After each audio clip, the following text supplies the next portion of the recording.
Ok, j'aimerais bien parler de défense de l'Irlande. C'était costaud, c'était solide, tellement agressif. On a vu tellement de plaquages offensifs.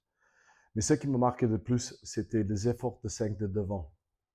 Eux, ils ont un moyenne de 12 plaquages. Énorme. Andrew Porter, Ferland. On a vu Bern, Henderson. Mais encore une fois, Vanderfleer et Doris, ils ont répondu présent. Avec 22 plaquages pour Vanderfleer et 21 plaquages pour Doris. C'est énorme. Ils ont bien travaillé. Et ça, c'est la clé. Si on a des avants qui circulent bien, qui font des bons efforts en défense, ça facilite toujours des choses pour les systèmes défensifs. Les Irlandais, ils ont volé 6 ballons dans le rack, c'est énorme.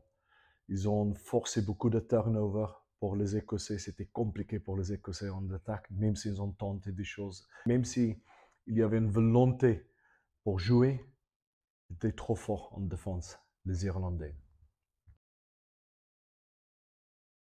On a vu, il y avait vraiment une volonté de jouer, bien jouer, surtout avec les avants. Les joueurs, pour moi, d'Écosse, qui ont répondu présent, c'était Scummam, Richie Gray, Dempsey, tout le peloton, vraiment fort, super, nickel, et Graham Darcy. Ils ont vraiment tenté des choses. Bien sûr, Finn Russell, comme d'habitude, c'est un magicien, il a essayé de mettre les choses en place, mais c'était hyper compliqué pour les Écossais. En conquête, ils ont perdu trop de ballons. 6 ballons perdus en touche, c'est compliqué. J'ai marqué, il y avait plus que 10 opportunités pour mettre les choses en place dans le camp d'Irlande. Mais malheureusement, ils n'ont pas su saisir les opportunités dans le camp des adversaires. On a vu à la fin du match, ils ont terminé très très fort avec des bons essais, mais malheureusement pour eux, ils n'ont pas su valider le temps fort.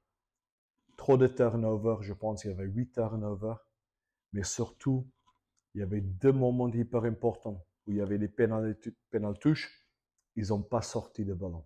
Ok, ils ont laissé le ballon sur le terrain, ils ont perdu l'avantage. Irlande était direct, on a vu le passe dans le dos, le petit doublure avec Sexton, et on a vu vraiment des courses tranchantes, et surtout le passe après le contact. On a vu le offload de Ringrose, et avec l'essai derrière. Le truc qui est dur à défendre contre l'Irlande, c'est toute l'animation autour du porteur de balle. Soit il fait le passe NT, XT, le passe dans le dos. Franchement, ils ont des courses directes. Ils avancent quasiment chaque fois. Chaque fois. Systématiquement, ils avancent. Ils sont agressifs avec le ballon en main. Et quelle vitesse au niveau de rack. Ils ont vu surtout dans le 5 mètres adversaire. Ils ont marqué quasiment chaque fois. Moins de possession par rapport les Écossais, moins de mètres parcourus, mais beaucoup plus efficace avec des ballons. Quasiment chaque fois qu'on est rentre dans le camp d'Écosse, ils ont marqué. Quelle précision au niveau de passe, la réalisation de leur jeu, surtout le jeu déployé, mais l'alternance, c'était énorme. Par rapport des essais de Irlande, on a vu proche de ligne, ils sont capables de marquer. Essai premièrement, wow. Là, ça va être chaud, cette Coupe du Monde. Quart de finale entre Irlande et Nouvelle-Zélande, ça va être top et énorme.